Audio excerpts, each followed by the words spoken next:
नमस्कार। आज का विषय है आधुनिक कहानी का उदय। हिंदी साहित्य के भारतेंदु काल में कहानी रचना के लिए केवल भावभूमि तैयार की गई। वास्तविक आधुनिक कहानी का प्रारंभ हमारे यहाँ द्विवेदी युग से होता है।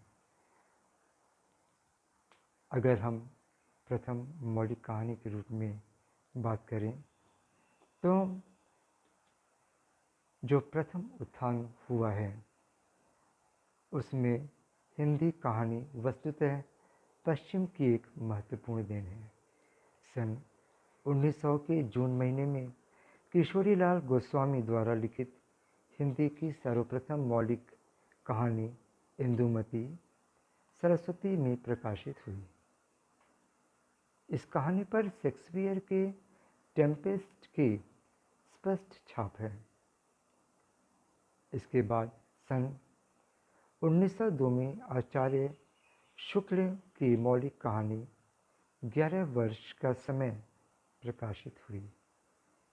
कौतूहल और कल्पना से पूर्ण यह सुंदर कहानी है।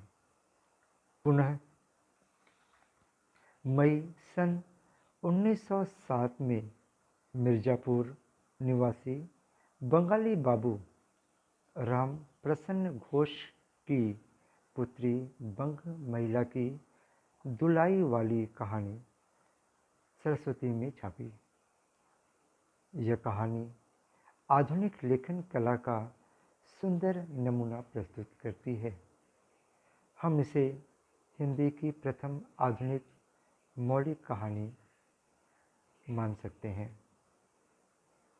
कहानी का जो द्वितीय उत्थान हुआ वह सन 1911 में प्रसाद जी की पहली कहानी ग्राम प्रकाशित हुई। इस कहानी के द्वारा प्रसाद जी ने वातावरण प्रधान कहानियों में प्रकृति चित्रण की परंपरा स्थापित कर कहानी कला को साहित्यिकता से समन्वित किया। इसके बाद प्रसाद की 4 अन्य कहानियाँ प्रकाशित हुई। इस पांचों का संग्रह सन 1912 में छाया नाम से प्रकाशित हुई। कथानक और भाव की दृष्टि से छाया की कहानियाँ मौलिक हैं। सरस्वती और इंदु पत्रिकाओं ने हिंदी के कहानी आधार भंडार को अनेक नए लेखकों के सहयोग से उनकी कहानी रसों से भरना शुरू किया। इन लेखकों को हम 2 श्रेणियों में विभाजित कर सकते हैं। प्रेमचंद, विश्वंभर नाथ शर्मा कौशिक, ज्वालादत्त वर्मा शर्मा सुदर्शन और पंडित चंद्रधर शर्मा गुलेरी यथार्थवादी कहानियों को लेकर बढ़े। दूसरी ओर प्रसाद, चंडी प्रसाद हृदयेज, राधिका रमन सिंह और राधा कृष्णदास आदर्शवादी कहानियाँ लिखते रहे। सन 1913 में विश्वंभर नाथ शर्मा कौशिक की पहली कहानी रक्षाबंधन सरस्वती में छपी। इन्होंने लगभग 300 कहानियाँ लिखी हैं। इसी समय इंदु में राधिका रमन सिंह की कानों में कंगना नामक कहानी निकाली गई। इसमें भावात्मक शैली की प्रधानता है। सन 1914 में ज्वालादत्त शर्मा की विधवा तथा तस्कर कहानियाँ सरस्वती में छपी। गुलेरी जी ने 3 कहानियाँ लिखी हैं। ये हैं सुखमय जीवन, बुद्धू का कांटा और उसने कहा था। अंतिम कहानी उसने कहा था के आधार पर गुलेरी जी का स्थान हिंदी के सर्वश्रेष्ठ कहानीकारों में मान लिया गया। चंडी प्रसाद हृदयेश की कहानियों में कादम्बरी की भाषा का आनंद मिलता है। रामकृष्ण दास की कहानियों की भाषा गद्य काव्य की भाषा के समान सशक्त और सतर्क है। नंदन निकुंज इनका सुप्रसिद्ध कहानी संग्रह है। सुदर्शन हिंदी के बहुत लोकप्रिय कहानीकार हैं। प्रेमचंद और कौशिक के समान ये भी उर्दू से हिंदी में आए। इनकी अधिकांश कहानियाँ सामाजिक हैं। हार की जीत इनकी प्रसिद्ध कहानियों में से एक है। तृतीय उत्थान में हम देखते हैं कि इस उत्थान काल को हम हिंदी कहानी का प्रसाद या प्रेमचंद युग कह सकते हैं। द्वितीय उत्थान के अधिकांश कहानीकार इस उत्थान काल में अपने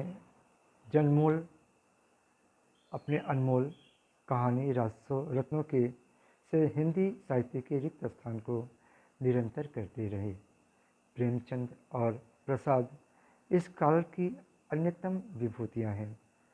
प्रेमचंद ने अपनी कहानियों द्वारा स्वदेशी आंदोलन, हरिजनों द्वारा नारी स्वतंत्रता आदि को नवीन चेतना प्रदान कर समाज और देश का बड़ा हित किया। प्रेमचंद के साथ ही हिंदी संसार की अपनी कहानियाँ प्रदान करने वाले कहानीकारों में गोपाल राम गहमरी, पांडे बेचन शर्मा उग्र, पदुमकाल पन्नालाल बख्शी, गोविंद बल्लभ पंत, सुभद्रा कुमारी चौहान, भगवती प्रसाद वाजपेयी और निराला आदि के नाम उल्लेखनीय हैं। प्रसाद जी के प्रसिद्ध कहानी संग्रह में छाया, आकाशदीप, प्रतिध्वनि, आंधी और इंद्रजाल है। इनकी कहानियाँ भावात्मक और वर्णनात्मक दोनों प्रकार की हैं। प्रसाद स्कूल के प्रमुख कहानीकार रामकृष्ण दास, चंडी प्रसाद हृदयेश, राजा राधिका रमन प्रसाद सिंह, विनोद शंकर व्यास, सियाराम शरण गुप्त, मोहनलाल महतो वियोगी और सुमित्रा नंदन पंत आदि हैं। प्रेमचंद और प्रसाद के बाद हिंदी साहित्य काल में पांडे बेचन शर्मा उग्र का आगमन एक आभापूर्ण नक्षत्र के समान हुआ। इनकी कहानियों में यथार्थवादी चित्रण बड़े ही नग्न रूप में चित्रित किया गया। उग्र परंपरा पर चलने वाले प्रसिद्ध कहानीकार ऋषभ चरण जैन और चतुरसेन शास्त्री हैं। चतुरसेन शास्त्री की कहानियाँ बड़ी रसीली हैं। इन्होंने सामाजिक कुरीतियों का स्पष्ट चित्रण किया है। श्री जी.पी. श्रीवास्तव, बैठक बनारसी, श्री अन्नपूर्णानंद ने विनोदपूर्ण कहानियाँ भी लिखी हैं। अगर हम चतुर्थ स्थान पर जाते हैं तो इस उत्थान में कुछ पिछले उत्थान के भी लब्ध प्रतिष्ठित कहानीकार आ जाते हैं। जैनेन्द्र और अज्ञेय इस उत्थान के प्रसिद्ध मनोवैज्ञानिक कहानीकार हैं। प्रेमचंद के बाद जैनेन्द्र ने कहानी साहित्य को एक नया मोड़ दिया। इन्होंने घटना प्रधान कहानी को चरित्र प्रधान बनाया। इनकी कहानियों में कथानक का रूप नगण्य रहता है। उसमें विचारों की ही प्रधानता रहती है। अपना पराया, ध्रुव यात्रा, मास्टर जी, एक रात, बाहुबली आदि ऐसी ही कहानियाँ हैं। जैनेन्द्र वर्मा के प्रमुख लेखक इलाचंद जोशी, रांगे राघव, अंचल पहाड़ी, लक्ष्मीचंद्र वाजपेयी और नरोत्तम नागर हैं। अज्ञेय जी विषय और शैली की दृष्टि से प्रथम श्रेणी के कहानीकार हैं। इसलिए ये अब अज्ञेय न रहकर विशेष रूप से ज्ञेय हो गई है। इनकी कहानियाँ मुख्यतः 3 प्रकार की होती हैं। पहला है मनोविश्लेषणात्मक, दूसरा क्रांतिकारी जीवन संबंधी और तीसरा है प्रेम संबंधी। इनके प्रसिद्ध कहानी संग्रह अमर बिल्लरी, कोठरी की बात, परंपरा, जयदोल, शरणार्थी और त्रिपथगा है। अज्ञे वर्ग के कहानीकार धर्मवीर भारती, रामवृक्ष बेनीपुरी, डॉक्टर प्रभाकर माचवे, कमलाकांत वर्मा, माखनलाल चतुर्वेदी और लक्ष्मी नारायण लाल हैं। यशपाल का लक्ष्य कला और साहित्य के माध्यम से रूसी साम्यवाद का प्रचार करना है। इनकी अनेक कहानियाँ इसी उद्देश्य से ही लिखी गई हैं। शोषकों के अत्याचारों पर प्रकाश डालकर शोषितों के प्रति सच्ची सहानुभूति दिखलाने का काम यशपाल ने अपनी कहानियों के माध्यम से बड़ी सफलता के साथ किया है। पिजड़े की उड़ान, अभिशप्त, तर्क के तूफान आदि इनके प्रसिद्ध कहानी संग्रह हैं। यशपाल वर्ग के प्रमुख कहानीकार जानकी वल्लभ शास्त्री, उपेंद्रनाथ अश्के, राहुल सांकृत्यायन, अमृत राय और भगवत शरण उपाध्याय हैं। उपेंद्रनाथ अश्क प्रेमचंद से प्रेरणा प्राप्त कर कहानी क्षेत्र में आए। विषय और शैली दोनों दृष्टियों से इन्हें कहानी लिखने में सफलता मिली है। इनके प्रधान कहानी संग्रह नवरत्न और कोपल है। भगवती चरण वर्मा अपने को कहानीकार पहले मानते हैं और कवि बाद में। इनकी कहानियों में इनके व्यक्तित्व को छाप स्पष्ट दिखलाई पड़ती है। इस तरह इनकी कहानियाँ भी मस्ती और सजीवता से भरी पूरी है। दो बाके, प्रायश्चित, पराजय या मृत्यु, इंस्टॉलमेंट इनकी सफल कहानियाँ हैं। भगवत शरण उपाध्याय की कहानियाँ इतिहास और संस्कृति संबंधी कथानकों के आधार पर विकसित हुई हैं। श्री राम शर्मा ने जंगल की कहानियाँ और शिकार संबंधी कहानियाँ भी लिखी हैं। विष्णु प्रभाकर की कहानी कला पर गांधीवाद की छाप है। रांगे राघव ने कहानी साहित्य को एक नई शैली प्रदान की है। रिपोर्टाज लिखने की परंपरा इन्हीं की चलाई हुई है।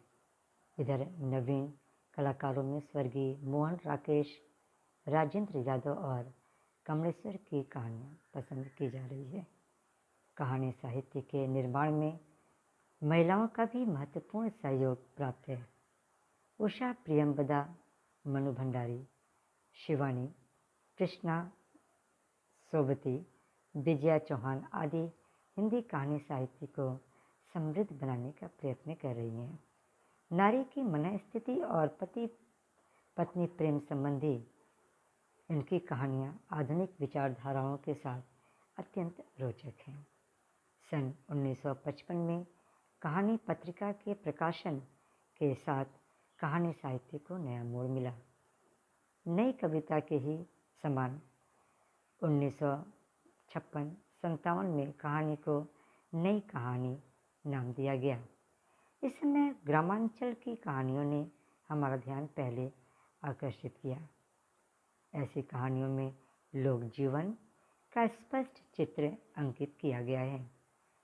आंचलिक कहानीकारों में फणीश्वरनाथ रेणु, शिव प्रसाद सिंह, राजेंद्र यादव, मार्कंडेय आदि के नाम उल्लेखनीय हैं। डॉक्टर शिव प्रसाद सिंह की लिखी प्रसिद्ध कहानियाँ आर पार की माला, दादी माँ, शाखा मृग, वशीकरण, कर्मनाशा की हार, खैरा पीपल, कभी न डोले आदि हैं। इस प्रकार आज भी हमारा कहानी साहित्य निरंतर उन्नति पथ पर अग्रसर हो रहा है। धन्यवाद।